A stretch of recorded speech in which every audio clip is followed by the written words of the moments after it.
Okay, welcome everyone. Glad to see you at our program today. My name is Renee. Happy to see you all here on this Saturday afternoon.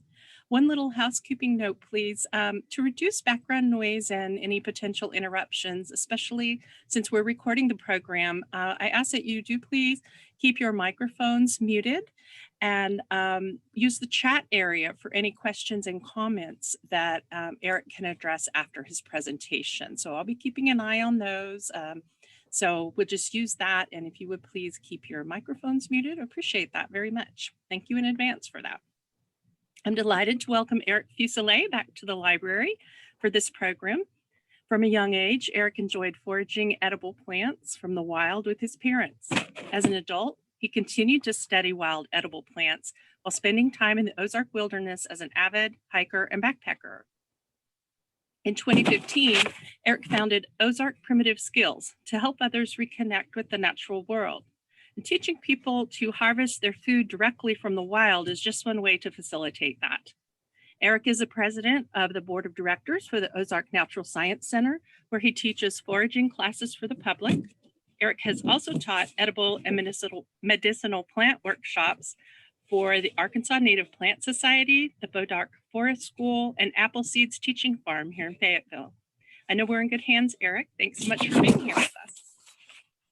Thank you, Renee. I appreciate the opportunity to present here again for the Fayetteville Public Library, especially about another topic that is, again, near and dear to my heart, not just native plants, but those that could be eaten or used for medicinal purposes. I feel like this is, like Renee mentioned in the bio, one way to help facilitate that connection with nature and to also enjoy your time spending it when you're out in nature. It can definitely help you feel more comfortable while you're out there. So without further ado, let's go ahead and get started. So start off with the mint family. It's a pretty decent sized family here in the Ozarks. The key characteristics when identifying something in the mint family is it will have square stalks and opposite leaves, and often, but not always, the leaves will have an aromatic scent. Now, when I say opposite leaves, I mean that you'll have two leaves coming off opposite of each other along the same point on the stem. A different leaf pattern that's more common than opposite leaf pattern is going to be alternate, and that's where you just have one leaf that comes off a part of a stem, and further along a stem, another leaf will come off the other side, and then on and on. But with opposite leaf patterns, two of them come off at the same point opposite of each other. So just keep that in mind when we're talking about leaf patterns and identifying some of these plant families. But there are approximately 50 different genera in the mint family found in North America. And those volatile oils, which we consider or typically attribute that aromatic scent to, is very, a big part of many members of this family. And these are often stimulating and warm, can cause the body to open up and sweat. So most of these plants are listed as a diaphoretic in herbal books. Not only that, because they can, help you produce a sweat, they can be used to break a fever.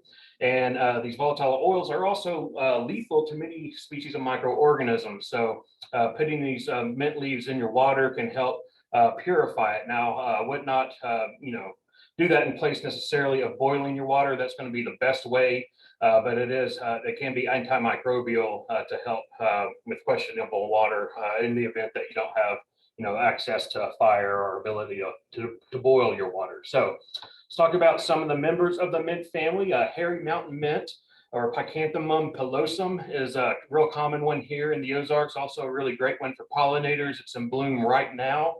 If you see any of these white flower heads, the leaves will often, have very pepperminty type scent to them. And you can use these leaves fresh or dried in a tea.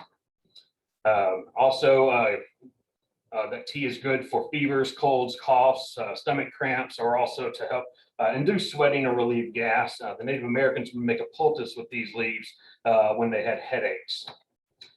Clustered mountain mint is another species that, the leaves, especially towards the top of the plant, will have that white color to them. These are also in bloom right now. They have the same uses as the previously mentioned hairy mountain mint. Another member of the mint family, different genus, is the Monardas. There's several species in the Monarda genus here in the Ozarks. Monarda bradburyiana, or short bee balm, is this one that we see pictured here. And the leaves and flowers are edible for the same uses as you would use other mints here, normally as a tea. The tea can be used for fevers, upset stomach, digestive gas, and as a remedy for colds and coughs. Then there's Monarda fistulosa, also known as wild bergamot. You can add this to black tea, to make your own bergamot tea if you wanted to, and use this the same as any other Monarda species. Monarda punctata, or dotted bee balm, is another one we have here in the Ozarks. Again, the leaves and flowers of this are edible, same as just as any other Monarda or mint species. Then we get a different genus here, Blophilia ciliata, or downy wood mint. The leaves are edible. Tea from the leaves, just like you would use it just like any other mint tea. This is another one that has a very pleasant scent to it. The Cherokee would use a poultice of fresh leaves from this for headaches. Then there's dittany, Cunilla organoides. Anyway, it is in bloom right now. Another common name for this is wild oregano. If you take the leaves, crush them, smell it, has a very oregano type scent to it. And you can use it as an oregano substitute. Just take the leaves, dry them, and use them as in place of oregano as a spice. My wife has taken these leaves and made her own pizza sauce with some of our homegrown Arkansas Traveler tomatoes. So she liked to call it her Ozark pizza sauce. The leaf tea is also a folk remedy for colds, fevers, headaches, snake bites. It is diaphoretic, so it will induce perspiration and menstruation. Heal-all, this is a member of the mint family, although it does not have an aromatic scent. This was a really important species to the Native Americans. It is pretty much the entire above ground portion is edible, the leaves, stems, and flowers. You can eat it raw just as a trail nibble while you're hiking around. Medicinally, it is called heal-all because it is used to treat a wide range of ailments, from hemorrhages, diarrhea, stomach troubles, fevers, boils, urinary disorders, gas, colic, and gynecological problems.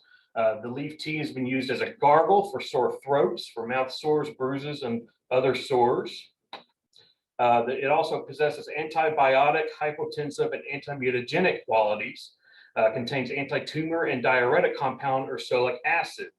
So it's rich in its natural antioxidant components and contains more rosmarinic acid than rosemary does. So a lot of things you might use rosemary for medicinally, you can also consider this one for as well.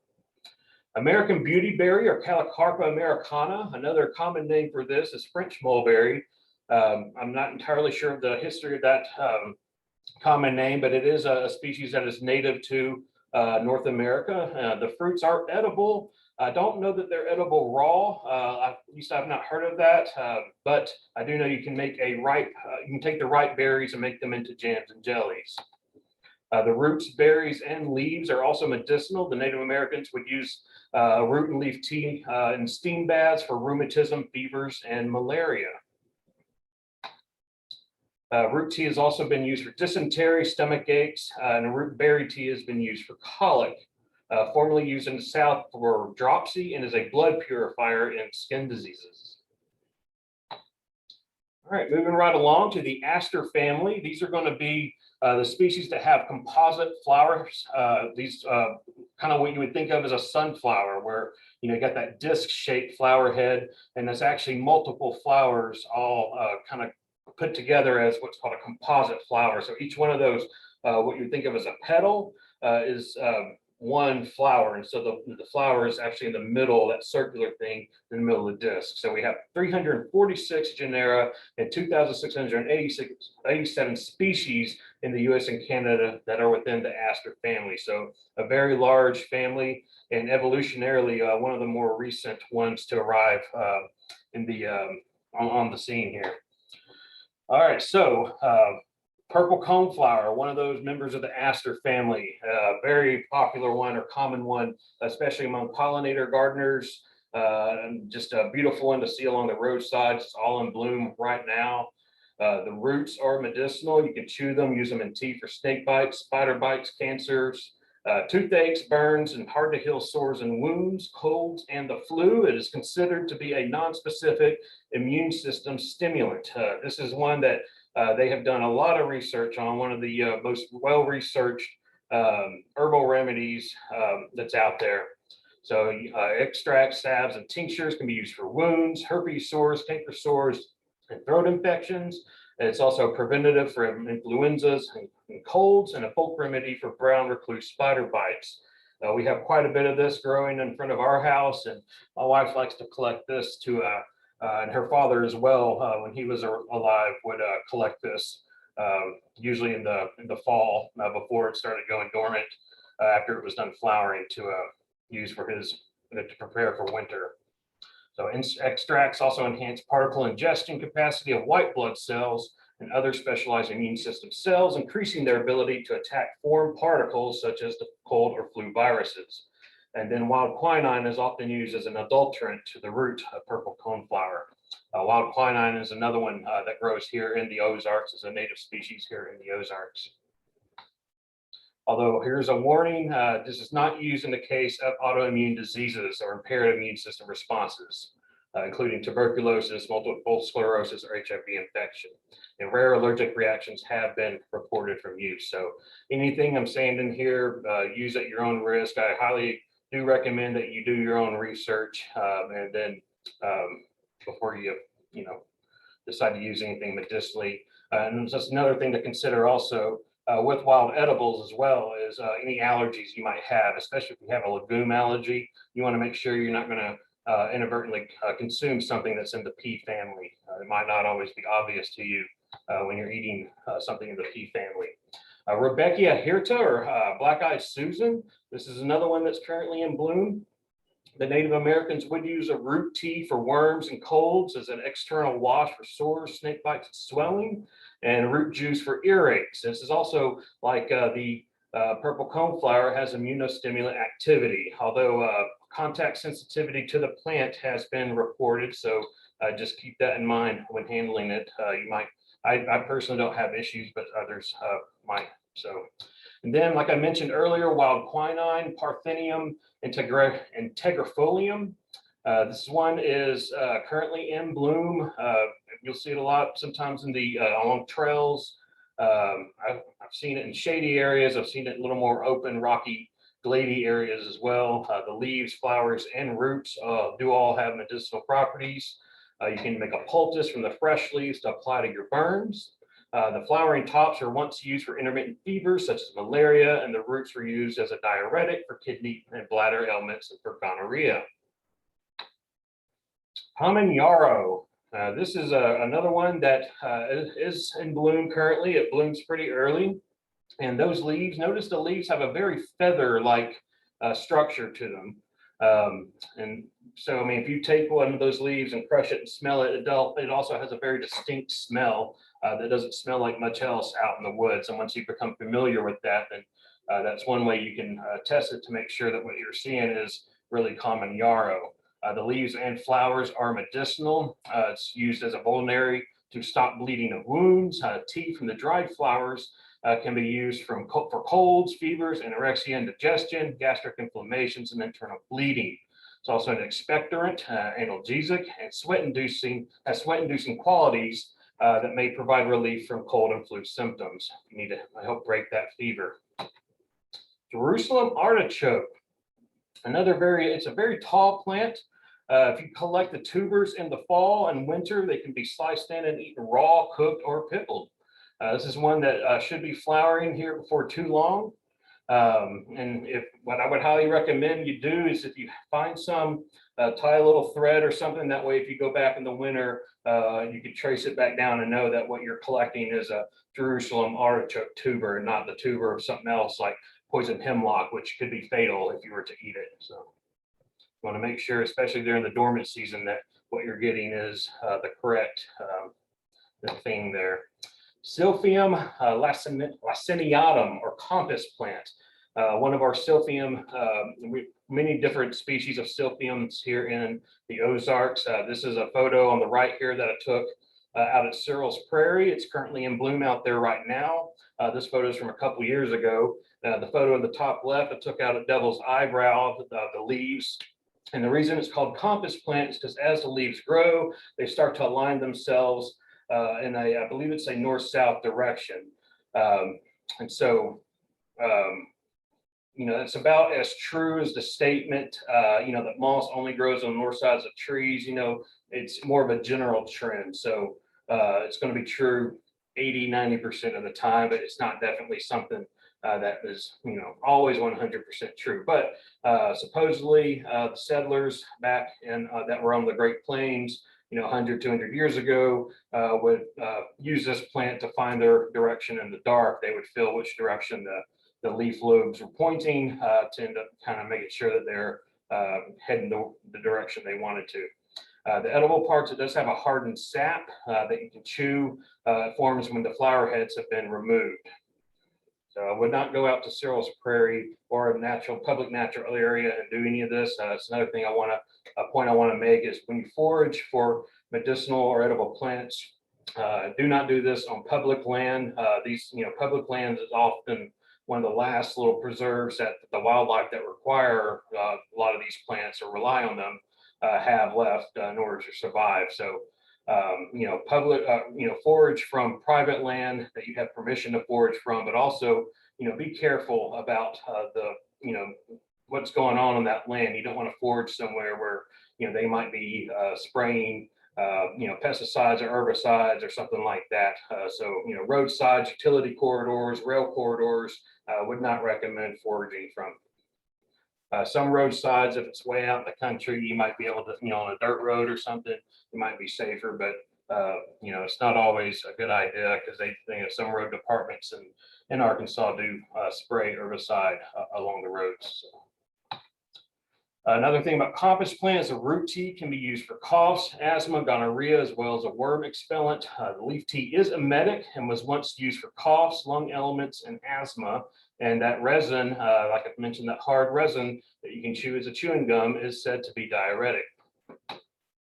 All right, Solidago canadensis. I'm going to go into the goldenrods here. Many of them have the same properties. So the roots, flowers, and leaves are medicinal. The Native Americans used the roots for burns, flower tea for fevers and snake bites, and crushed flowers were chewed for sore throats. It contains quercetin, a compound reportedly useful in treating hemorrhagic nephritis. Now, some people do have an allergy to goldenrod, but oftentimes this allergy that they attribute to goldenrod is really due to ragweed, so it does get a bad rap. A lot of people think they have a goldenrod allergy, but ragweed, which blooms flowers about the same time of year, is usually what that allergy is due to. But that's not to say that people cannot be allergic to goldenrod. There are some people who do have an allergy to goldenrod, so please consider that as well. Another thing I want to mention too is goldenrod is a hyperaccumulator of certain heavy metals, especially lead. So if you're collecting from, especially the roots from an old roadside where had been around since leaded gasoline was around, a lot of times these roadsides in the ditches have lead contamination in that soil, and that plant may be absorbing high amounts of lead. So just keep that in mind as well. Leaf extracts are diuretic and mildly antispasmodic, used to treat inflammatory diseases of the lower urinary tract. It's also used in irrigation therapy to prevent and treat urinary and kidney stones. So keep that in mind. If having kidney stones, drink a lot of goldenrod tea. That might help you with passing them. Sweet goldenrod is one of the species of goldenrod that has like this anise type scent or flavor to it. Its species name is Solidago odora, or has that odor to it. It is very pleasant if you don't mind that anise scent or flavor. I don't mind it so much, but I also like black licorice, which I liken it to. Formerly used as a digestive stimulant, diuretic, and mild astringent for colic, to regulate menses, stomach cramps, colds, fevers, coughs, dysentery, diarrhea, and measles. And externally, tea can be used as a wash for rheumatism, neuralgia, and headaches. And then elm leaf goldenrod, another one of our native goldenrod species here, can be used just the same as any of the other goldenrod species. Also, giant goldenrod, which I believe likes a little bit more wetter or more moist soil. And then blue stem goldenrod, used just the same as any of the others. All right, mustard family, about 55 genera are found in North America. The key characteristics to identifying a species in the mustard family is that the flowers will have 4 petals and 6 stamens. And with those stamens, 4 are going to be tall, 2 are going to be short. So if you find a flower with 6 or 4 petals and with 6 stamens, 4 tall, 2 short, you most likely have something in the mustard family. And all species of the mustard family are edible. Something to keep in mind if you're out stuck out in the woods or something, or just want to stay out there for an extended length of time. Now, some do taste better than others. Just because something's edible doesn't necessarily mean it's palatable. One of the common ones that we see in the mustard family in the early spring is cutleaf toothwort. The above ground portion of this is edible, as well as the underground, the tubers. This is a spring ephemeral, so it tends to bloom around March before the leaves are out on the trees. It's trying to take advantage of the sunlight hitting the forest floor before the trees leaf out. It goes through its entire annual cycle where it grows, flowers, and produces seeds. And then it's done pretty early. So one of those early blooming plants that blooms in March through May. The young leaves and the upper stems, flowers, and tubers can be eaten raw. The tubers do have a crisp texture and a peppery horseradish-like flavor. Now, it has been used as a folk remedy for toothaches. That's one reason why they call it toothwort. Sometimes in the literature, you see that it's called toothwort because the leaves have these, teeth along the edges or the margins. But my understanding is anytime you see the word wart, W-O-R-T, in a plant name, that's a term or a part of a word that means that it was used for whatever the other part of that word is. So toothwort, used for your teeth. So like I mentioned, used as a remedy for toothaches. Native Americans would chew the root for colds and use the poultice of the root for headaches. And a root tea has been gargled for sore throats, for hoarseness, and to clear the throat. Pepper grass, this is one that's currently in bloom. It's kind of reaching the end of its still. The leaves and the seed pods are edible. They do have a peppery flavor, so those seed pods can be added to soups and stews if you want to, or just to sprinkle on, something as a pepper substitute. The leaves can be eaten raw or boiled. This is one that's commonly probably looked upon as just a weedy species. We have it growing out at our place, and we just let it go. We enjoy it. The Native Americans would use bruised leaves from the fresh plant or a leaf tea for poison ivy, rash, and scurvy. And a leaf poultice can be put on the chest for croup. Lily family, characteristics of this family are the flowers are in parts of 3. So 3 sepals and 3 petals that are usually identical. Don't always, the sepals and the petals can look very, very similar. So don't confuse them and think you have necessarily 6 petals. There are 75 different genera of the lily family in North America. Some put it into a subfamily, but almost everything in this family or subfamily, however you want to think of it, is edible. For this reason, it is important to harvest lilies for food only when you can positively identify them, which is usually when they're in bloom. One of the members of the lily family that's a spring ephemeral or the white trout lilies. The young leaves and the corms are edible. The leaves kind of have this asparagus-y type flavor. They can be boiled or eaten raw. The roots and the leaves have been used made to make a tea for fevers, leaf poultice for the hard to heal ulcers, and scrofula. Root poultice was used to draw out splinters and reduce swelling. Fresh and recently dried leaves and roots are considered emetic and an expectorant. And water extracts are active against gram-positive and gram-negative bacteria. All right, trillium. We have several different species of trillium here. This is one of them, our prairie trillium or Trillium recuratum. The leaves are edible. If you collect the leaves before flowering, they can be eaten raw or cooked. They have a very similar flavor to the trout lily leaves. They have that very asparagus-y type flavor. Same with greenbrier shoots. That's another one that you can eat. The fresh new growth on a greenbrier shoot before it gets too woody tastes pretty delicious. You'd be surprised. And so if you have a greenbrier patch out at your property, and that might be one way to kind of keep it at bay, is to nibble on the new growth, kind of keep it down. But this is one that these plants can live for up to 17 years or something like that. And so sometimes, before I was, my earlier days of foraging, I thought, I would take one leaf, since there's three of them typically on these trilliums, and that would leave two more behind. Because the saying a lot of times when you're foraging is, you take a third of what is there, you leave a third to regenerate itself, and then another third for the wildlife. But I later found out that oftentimes if you take just one leaf off of this plant, it will kill the whole plant.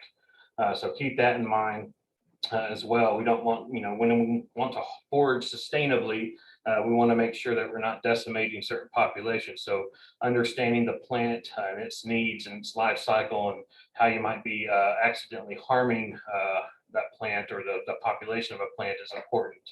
Another thing about the rule of thirds when foraging is, you might go out and take a third, but do you necessarily need to take a third of what's growing there? Because you don't know who came before you necessarily either. You might, they might have come in and taken a third, and then you're just taking a third of what's left. So really, ends up being a lot more than a third as a whole that ends up being taken from an area.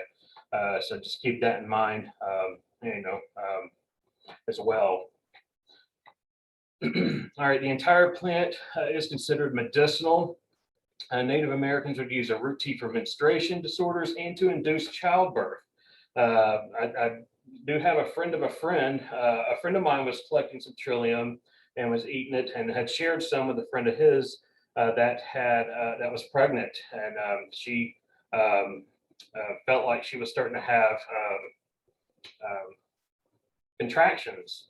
So just keep that in mind. It is known or has been used traditionally to induce childbirth. I think birth root is another common name for this. So if you are pregnant, I would highly recommend staying away from this one.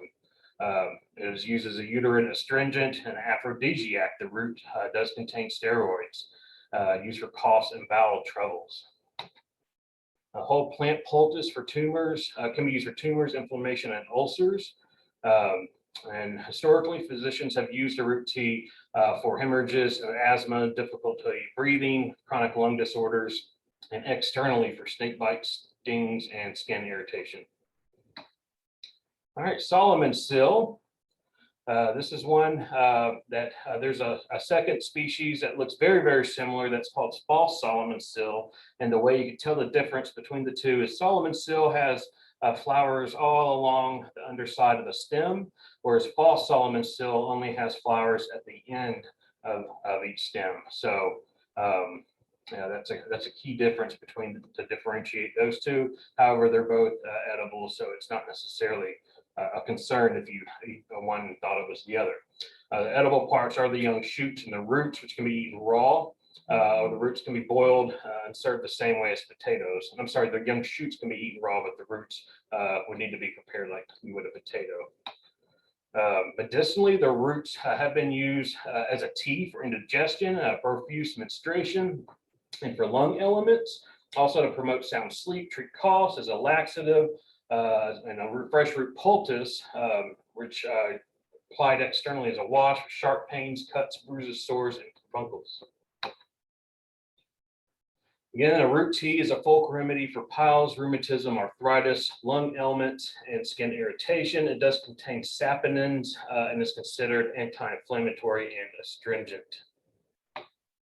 And here is false Solomon sill. Notice the flower on the end of the plant. The flower does look very different too. But before it flowers, sometimes just to kind of check, you might start to see the buds or maybe the seeds after it's flowering. That's really kind of how you can differentiate it if the flower itself is not in full bloom. The edible part of this is the young shoots, which can be eaten raw. The roots, leaves, and berries can be used medicinally. Native Americans would use a root tea for constipation, rheumatism, and as a stomach tonic. Leaf tea has been used for coughs, externally for bleeding, rashes, and itches. Herbalists would use a tea to induce sweating and urination and as a blood purifier, and the berries are mildly cathartic. All right, here's the pea family, and by no means am I going to be covering a exhaustive list of the pea family, so always do your own research, especially if you have an allergy to legumes. Key characteristics is the flowers will have that typical pea-like flower like you would normally see on peas in the garden, the banner, wings, and keel type structure.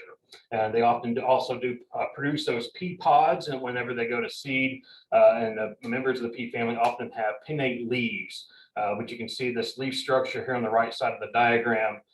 Notice how it has these opposite leaves, and at the very end has a single terminal leaf there. These members of the pea family can range from being barely edible to barely poisonous. So some species can contain toxic alkaloids, especially in the seed coats. It's, if you don't have a legume allergy, it's one of the safer ones to experiment with. Like I said, if it is poisonous, it might make you sick, but not likely to kill you. Eastern redbud, this is a member of the pea family. The flowers, which bloom typically before the leaves are on the trees, usually around the same times as the dogwoods. We start to see these bloom in April. The flowers are delicious. They taste like sweet peas. So I like these. This is one that we nibble on when we go hiking in the spring. A word of warning though, when you're harvesting the flowers, make sure that you do not accidentally pull off the little woody stem that the flowers are growing out of, because if you pull that off, flowers won't come back there the next year. I know a forager who, before she learned this, she was going to her redbud and just, harvesting them by taking her hand and stripping it down the branch, and it had like a basket underneath there that would catch the flowers. And then she found out the next year, that many of those branches did not reflower, and she felt really bad. There is a way that you can kind of put your hand around and hold on to that little woody part. It is, pretty fragile and easy to accidentally pull off. But if you hold on to it just right, then take your other hand and pluck the flowers off, you can sustainably harvest it without doing damage to the tree. And that way it can produce those flowers next year. Like I said, the flowers can be eaten raw. The young seed pods can be cooked and eaten. They look like little green seed pods. Once they turn brown, they're no good. I don't prefer the seed pods as much as I like the flowers, though, personally. The inner bark tea is highly astringent and is an obscure medical agent once used for diarrhea and dysentery, and also as a folk cancer remedy for leukemia. All right, about the rose family. Patterns for this family include 5 sepals and 5 petals, usually with numerous stamens, and then the leaves are oval shaped and often serrated. There are 50 different genera of the rose family found in North America. The fruits are mostly edible. We think about these rose hips. We have a few species here in Arkansas. They don't have an aromatic scent to the flower like the garden roses do, or the invasive multiflora rose does. The tannins are common in the vegetation, which gives it its astringent properties. Then cyanide compounds are found in the leaves and in the fruits of some of these species. So be careful and do your research. Rose hips are not always, at least in my experience, our native roses aren't always the most flavorful. They have kind of a bland, milly taste, but they also do have, they're packed with vitamin C, and they're around in the fall. Sometimes you see them late fall, early winter. So there can be a vitamin C source in the winter time when you might mostly be living off of small game or meat. All right, Rubus genus. These are our blackberries. Rubus flagellaris, or northern dewberry. They are fruiting right now. Finally, that seemed like they took a couple extra weeks the normal to really become ripe. But I know out at our place, we've been nibbling on these quite a bit. We have a pretty good size blackberry population. The fruits can be eaten raw or made into a jelly, and the leaves can be made into a tea. We have other species of blackberries. Here's southern dewberry, sawtooth raspberry. Now this is in the same genus as our blackberries, but these are the wild raspberries. They turn black, unlike the store-bought raspberries, which are red. Another way that you can distinguish them is when you pull the berry off the plant. With a blackberry, that pit comes with it, so it looks like a store-bought blackberry. With a raspberry, the pit stays on the plant, so when you pull the berry off, it has that hollow part like a store-bought raspberry would. So wild strawberries, this is one that we have out at our place. One of my favorites. They bloom April to May, and then by June they're starting to fruit. They will form a colony in a large carpet or mat in an area. They seem to do pretty well, even in clayey soil. You do need two distinct, genetically distinct individuals before they can pollinate. So it's not able to self-pollinate. So even if you have a large colony, if that's all the same individual or that has reproduced through cloning itself or vegetative reproduction, it will not be able to produce fruit unless you have another genetically distinct individual nearby. But the berries can be eaten raw, and you can take the leaves fresh or dry to make them into a tea. Medicinally, the leaves, berries, and roots can be used. The Native Americans, early settlers, used the leaf tea as a nerve tonic. Also used to treat bladder and kidney ailments, jaundice, scurvy, diarrhea, stomach aches, and gout. It's considered highly astringent. The fresh leaf tea is also used for sore throats. And the root tea has traditionally been used to treat gonorrhea, stomach and lung ailments, irregular menses, and is a diuretic. The berries can be eaten for scurvy due to their high vitamin C content and for gout. Now, don't accidentally confuse these with the false strawberry, or we call it mock strawberries. Those have a very bland, milly flavor, and the seeds are often on the outside of the fruit. These wild strawberries, Fragaria virginiana, the seeds are impressed into the fruit there. So here's me holding one from our property here. They taste just like a store-bought strawberry, but without the bland white part that you often see in a store-bought strawberry. They're smaller, but it's all the flavor packed into that small little fruit there. Downy serviceberry, another member of the rose family, usually blooms pretty early in March through April. One of the first things to bloom in the woods. Edible parts are the flowers and the berries, which can be eaten raw, dried, or made into a jam, and again contains vitamin C. The root bark has been used by the Chippeways as a tea, along with other herbs, as a tonic for excessive menstrual bleeding and to treat diarrhea. And Cherokees have used the herb in combinations as a digestive tonic, and the bark of the bark tea was used on children that had worms. All right, the heath family. These are mostly red or white bell-shaped flowers with parts in 4s or 5s, and the leaves are often evergreen. So some examples of the heath family are going to include farkleberry or Vaccinium arboreum. This Vaccinium genus is generally what we refer to as our wild blueberries or wild huckleberries. You can eat the fruits, which are in fruit between June and September. A lot of members of this genus do like lower pH soils. I have luck finding them under pine groves. Pines aren't very good base cyclers, and the soils underneath them tend to be a little bit lower. Another place I find these are areas with sandstone bedrock, or glade areas with sandstone bedrock, or where that parent material for the soil is sandstone, where it's going to have a little lower pH. Vaccinium pallidum, or hillside blueberry, is another one of our species that we have here. Deerberry. All right, moving on to the grape family. These are vines with tendrils and berries. We have several different species in the grape family. Frost grape, which is Vitis vulpina. Fruits July through September. Summer grape. These grapes are edible.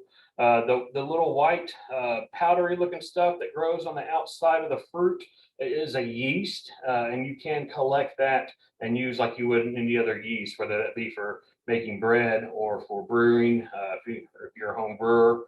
But yeah, you may maybe collect some and culture it and use it that way. Winter grape. Riverbank grape. This likes the riparian areas along rivers, hence the name Vitis riparia. All right, the elm family. These are going to be trees and shrubs with simple leaves as opposed to compound leaves. So just one leaf, as a compound leaf is going to be composed of multiple leaflets along a stem, and so those compound leaves each year grow and then fall off as a whole, whereas a simple leaf is just one leaf and then it falls off. So simple leaves are definitely going to be more common than your compound leaves, but members of this family, the base of the leaf is going to be asymmetrical. So you notice, over here on the right, that diagram, look at the base of that water elm. Notice one of it kind of bulges down a little more than the other. So that's what they mean when they say an asymmetrical base. Slippery elm, the seeds are delicious. They usually come on early on in the spring. You can eat them raw. We love them out at our place. It's one of our favorite spring edibles. The inner bark tea can be used medicinally. It's trying to think of the term. If you chew on a slippery elm twig, it's going to make your spit kind of thicken up and slimy. So some would use that for a tea and drink the tea. Mucilaginous. There we go. That's the word I'm looking for. It will make a mucilaginous tea. Is traditionally used for sore throats, upset stomach, indigestion, digestive irritation, stomach ulcers, coughs, etc. Said to be helpful with diarrhea and dysentery. Externally, that thick tea made from the powdered inner bark can be applied to fresh wounds, ulcers, burns, and scalds, and the bark was once used as an antioxidant to prevent the rancidity of fat. American elm seeds could also be eaten in the early spring. Not quite as tasty as the slippery elm seeds, in my opinion, and they are a little fuzzier. The bark can sometimes be an adulterant to slippery elm bark, but it was seldom used except by the Native Americans, who would use that bark tea for colds, severe coughs, menstrual cramps, diarrhea, internal hemorrhoids, and as a folk cancer remedy. All right, moving on to the laurel family. Sassafras, this is another one that if you chew on the leaf, it does have produces like a mucilaginous type, thickens your spit up, makes it real slimy. If you've heard of gumbo filet, that's basically dried sassafras leaves that have been ground up. You can add it to a soup as a thickener. That's what the Cajuns, which are my ancestors down in Louisiana, would add to their gumbo, as a little thickener. You can dig the roots in late winter or early spring and make a tea with that. It was once used for root beer, but it does contain safrole, which has been determined to be carcinogenic. I think you'll be fine if you drink, a root tea here and there, but not, you wouldn't want to live off of this stuff. So, I've enjoyed the root tea. You can mix it with carbonated water to kind of give it more of a root beer type texture with the carbonation. You can use the small roots whole, or only use the bark of the larger roots. So, keep that in mind as well. The young leaves and tender shoots can be eaten raw. I like to take a leaf when I'm hiking sometimes, just kind of chew on the stem. It has a kind of a fragrant taste to it, and I just enjoy that. And as I mentioned earlier, the dried leaves can be ground and used as a soup or stew thickener. You should never have to buy gumbo filet. There's plenty of that growing around here. The root bark tea was once used as a spring blood tonic, folk remedy for stomach aches, gout, arthritis, high blood pressure, rheumatism, kidney ailments, colds, fevers, and skin eruptions. The mucilaginous twig pith has been used as a wash or poultice for eye ailments, also taken internally in tea for chest, bowel, kidney, and liver ailments. All right, northern spice bush. This is another great one. It grows, I see a lot on north slopes and along riparian areas And it's called spice bush because the twigs, berries, leaves, the entire parts of this plant have the spicy, very beautiful type flavor. I love it. The raw or dry leaves can be used as a tea. Twigs can be used as a tea in the winter. It's one of the first things to flower in the spring. Produces these yellow flowers before it has any leaves on there or before any leaves are out on the trees. Usually flowers around the same time as the forsythias are flowering, so can easily be mistaken for a forsythia bush. The berries can be dried and used as an allspice substitute, which is what it was once used as. So making pumpkin pie or something you would use allspice for, you can consider using some of these dried crushed berries in place of that. Native Americans would use a berry tea for coughs, cramps, delayed menses, croup, and measles. And just in the interest of time, I'm going to have to kind of move forward on some of this stuff. All right, so other miscellaneous plant families. Start off with yucca. You see a lot of yucca planted here that are the species from the Southwest, but we do have some native yucca species here in Arkansas. One in particular is Yucca arkansana. The flowers are edible. They can be eaten raw. There's often a yucca moth, a female yucca moth inside them. So just be conscious of that. Maybe pull it out before you eat it or pop it in your mouth. It does contain saponins, and some people report a soapy flavor to the flowers. The rest of this plant is also useful for those saponins, the roots, especially in the Southwest. The Navajo would crush the roots in water and then use that water to wash their hair. The leaves contain fibers, which are great for making rope and primitive cordage, and that stalk that the flower heads come up on, and you can collect that in the fall when it gets dry and brown, and that is great for friction firewood, whether it be for a hand drill or other type of primitive fire making. The leaves and roots, like I mentioned, do contain saponins. Pounded roots are used in water and used as shampoo and soap. Golden seal, the leaves and roots of this are edible or are medicinal. Roots traditionally used as a tea or tincture to treat inflamed mucous membranes of the mouth, throat, digestive system, and uterus. Tea was used as a wash for eye infections. And then one of my favorite wild edibles to find, these are starting to get ripe here. Maybe here in maybe another month or two. September is a really great time to collect these fruits when they get soft and shrivelly. The interior ripe fruits can be eaten raw, made into a jelly or syrup. This is purple passion flower or passion fruit, same genus as the passion fruit you see that's used in foods at the grocery store or juices. We have several different North American species here. The flowers are also edible.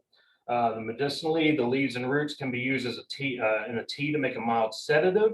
I've had success with this and helping me sleep when I was having a little bout of insomnia. Many years ago, I found the tea was very useful. Bloodroot, this is another one that blooms early on in the spring, typically in March. The roots can be used medicinally. If you take a root and break it open, it's blood red on the inside. It'll even leave a little red stain on your hands. That fresh fruit was once used in minute doses as an appetite stimulant and in larger doses as an arterial sedative. Formerly, it was used as an ingredient in cough medicines. However, warning, it is toxic, so do not ingest it. Cannot eat this. Also used for rheumatism, asthma, bronchitis, lung ailments, laryngitis, and fevers, and as an emetic. Move on forward. Corn salad, another one that comes about in spring. One of my other favorite edibles and trail nibbles. You can eat the leaves before the flowers appear. They taste better. You eat it raw or along the trail side, or you can cook it. Spring beauties. This is another one that comes up in the early spring. The entire plant is edible. You can eat the above ground portion raw, or you can cook the roots. They're like these little corms. I have had a difficult time sometimes tracing the little rootlets down to the corms in our rocky Ozarks soil. I've thought of a technique. I haven't experimented with it yet, but I wonder if you have trouble with that, take a shovel and dig up a little bit and wash away the soil. That way you have the plant intact and you know that what you're eating there is attached to that spring beauty flower. I've talked to one person who mistakenly ate, they thought it was a spring beauty flower. They thought they had traced it correctly through the soil, but turned out it was a Jack in the Pulpit bulb.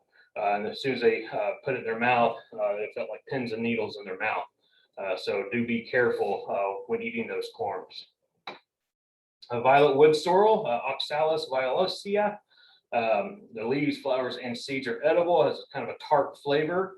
It does contain oxalic acid, which can cause stomach distress if you consume too much of this. So eat it in small amounts if you do try it. Just a little bit, a little nibble here and there, just not too much. Ohio spiderwort. This is another one that blooms May through July. We're kind of reaching the end of the spiderwort, Ohio spiderwort bloom season. The flowers, young leaves, and stems are edible. They can be eaten raw or cooked. The flowers can be candied. And then a root tea was used by the Native Americans for female ailments. I'm not entirely sure what that means. It sounds pretty general. Kidney ailments and stomach ailments, and as a laxative. And a leaf poultice applied to insect bites, stings, and cancers. May apples. This is one that can be hard to come by. Usually the critters are going to beat you to them. The flowers do come from the plants that have 2 leaves. You'll notice in the wild there are plants that only produce 1 leaf, and then others that will produce 2 leaves. And then when they produce 2 leaves, in the axil of those leaves, it will flower, and that flower turns into a little May apple. The entire plant is poisonous, except for the fruit when it is ripe. The fruit is poisonous or toxic before it is ripe. You'll know it's ripe when it turns yellow and it's soft. It does have a very apple-like flavor. I was stalking mayapple patches for years trying to get a hold of one of those to taste it. And every time I would find some that were almost ripe, I'd show up each day, check on them, and then right before they're ripe, some critter comes in and eats them all. So one thing I did find, somebody gave me the recommendation, is if you take one right before it's almost ripe, put it in a brown paper bag and let it continue ripening on your windowsill like you would a tomato. And that's one way to help it. You can get it if you want to try one before the critters do. The Native Americans and early settlers would use the roots as a strong purgative, liver cleanser, and emetic. Resin from the root used to treat venereal herpes, influenza, and vaccinia viruses. Moving forward here. Eastern prickly pear, Opuntia humifusa. The pads are edible. Be careful handling those. Even between the little spikes or spines, there are little tiny red hairs that'll get stuck into your hands and create like a little, little mild pain. These are called glaucodia. They can be burned off if you just, put it over a campfire, or, then you can skin it, something like that. You can make jams and jellies to serve as sauces or beverages. The fruits are also edible as well. New Jersey tea, the leaves can be dried and used as a tea. Native Americans would use a root tea for colds, fever, snake bites, stomach aches, and blood tonic. Root tea also used for dysentery, asthma, sore throats, bronchitis, etc. The roots are strongly astringent, expectorant, and a sedative. Persicaria hydropyperoides, known as smartweed or mild water pepper.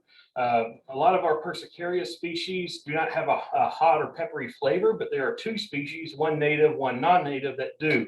Persicaria hydropyperoides is the native.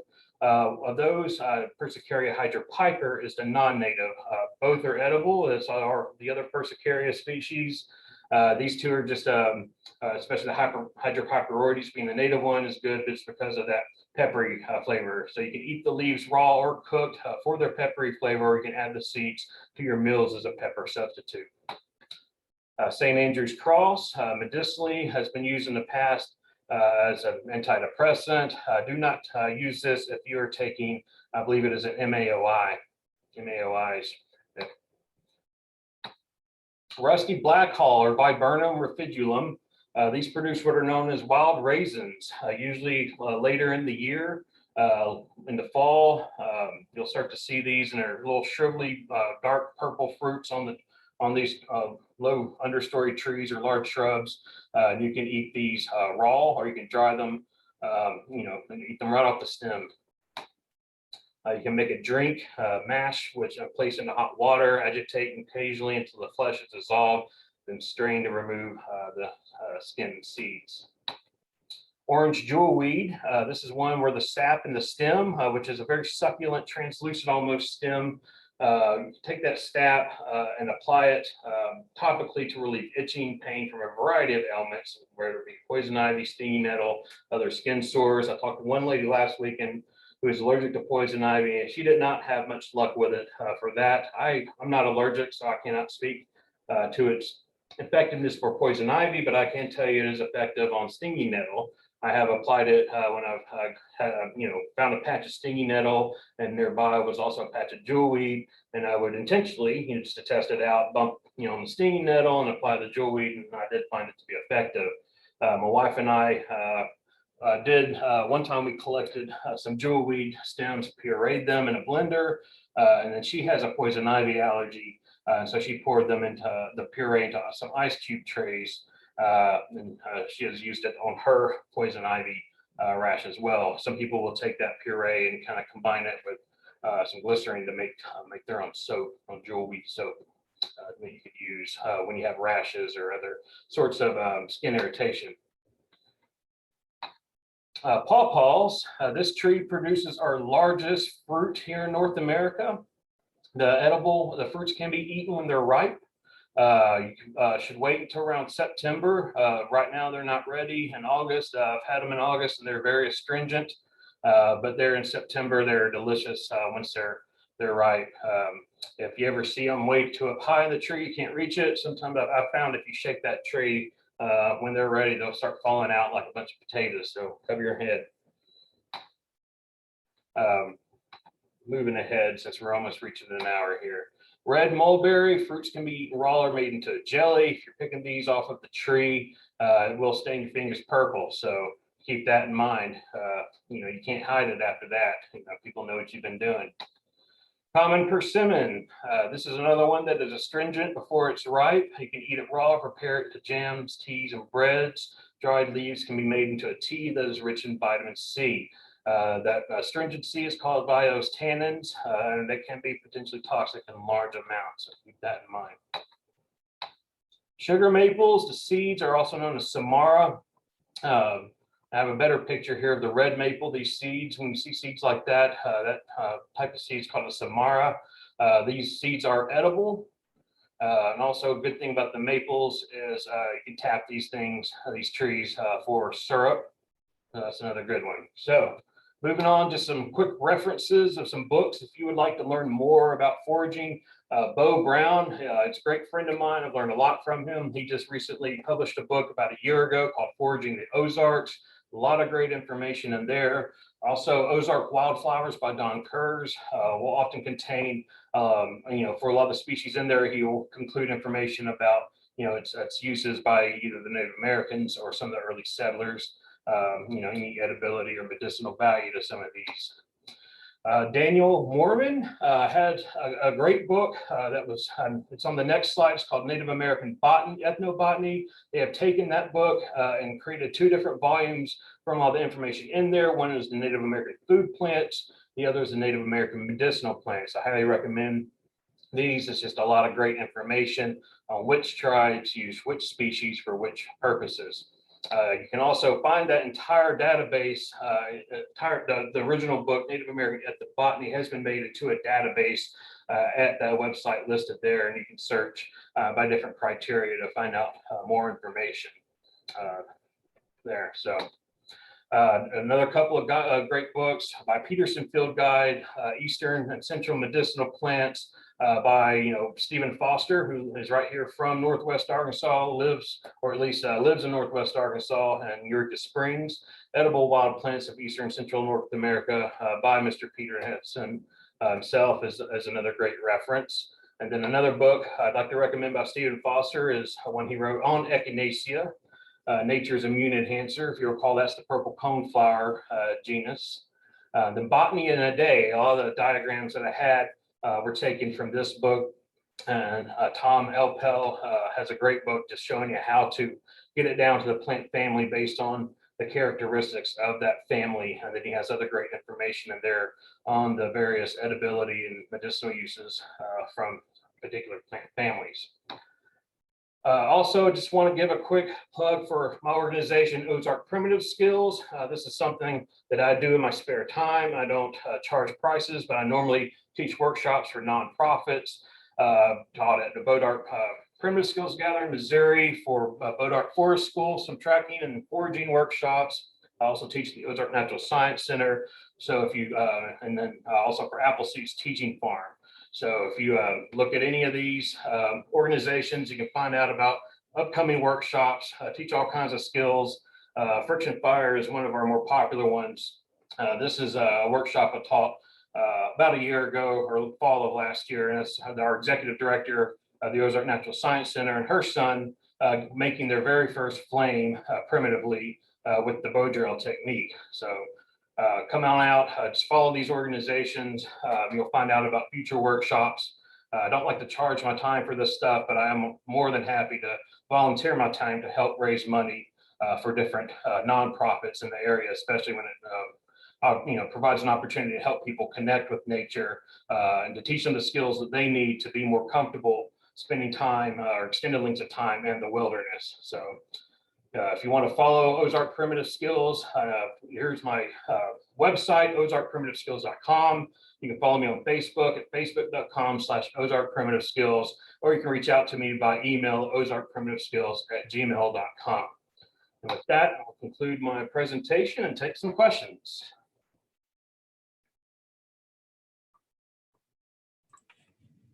Great, thank you, Eric.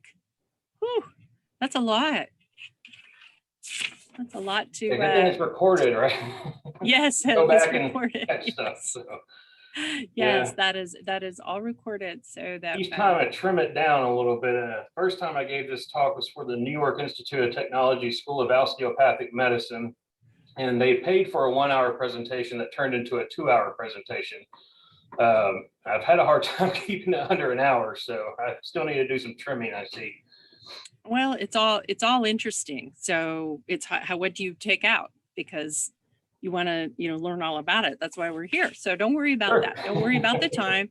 If someone needs to sign out, they can leave if they need to. But we do have a couple of comments and questions that I'll relay to you from the chat. Let's see, let me back up here a little bit. Cynthia had a comment that the sassafras tea was said to, quote unquote, thin your blood as a spring tonic. Mm-hmm. So she noted that. And then I think it's Timotheo said that he had heard that golden seal is rare and over harvested locally. Yeah, and so is what am I thinking of? Sometimes it looks similar to golden seal, ginseng. That is also very rare and over harvested. I'd recommend, especially with these rare ones, if you can get a hold of either a cultivated variety and grow it yourself, or if you have some on your property, help propagate it, maybe even take some and grow it in a pot or something like that.